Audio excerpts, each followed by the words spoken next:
Lily needed a new monitor for her desk, so we managed to find a used LG 24UD58, a rare 24-inch full 4K display that has the screen resolution that you'd expect from a modern Mac.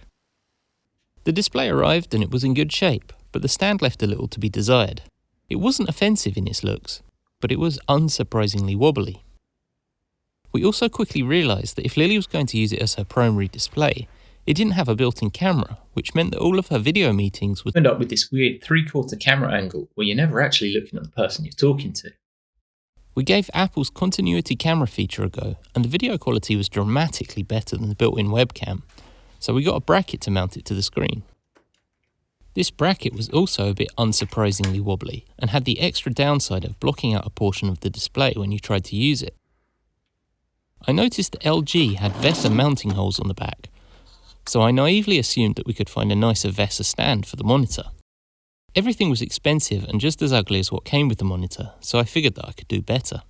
Even though they weren't being used, I didn't want to destroy the working displays I had in the attic, and they were a little small for the new panel anyway, so I managed to score a broken 23-inch Apple Cinema display off eBay.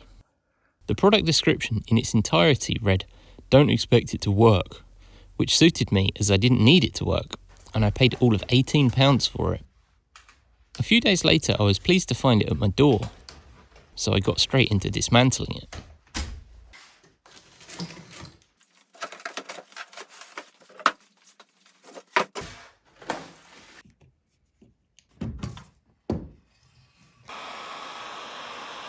It was very much a one-way affair, but it was still pretty daunting getting into it.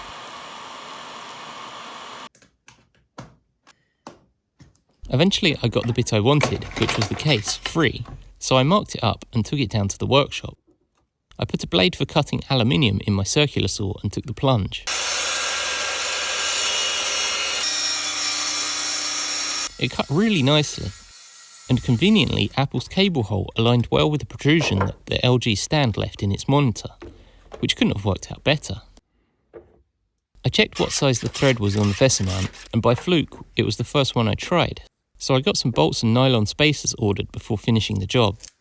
When they arrived, it was nice and easy to finish. I measured up, marked, and drilled the holes for mounting it to the display.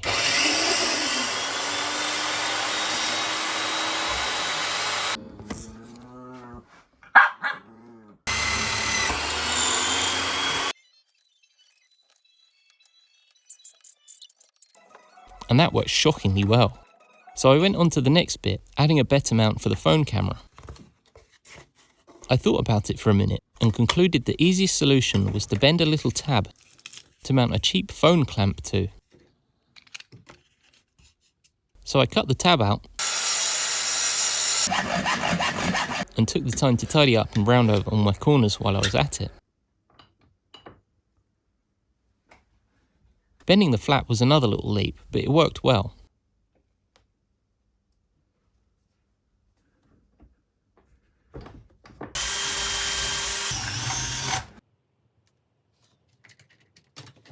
With the help of a rubber washer, the clamp mounted nicely and the display went back together for the final time.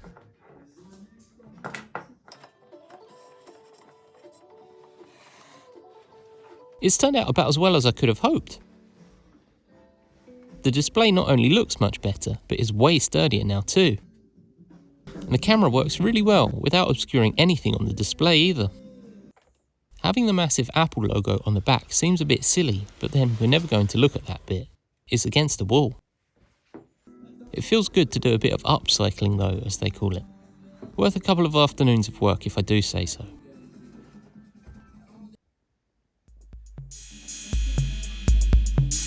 Thanks for watching this video.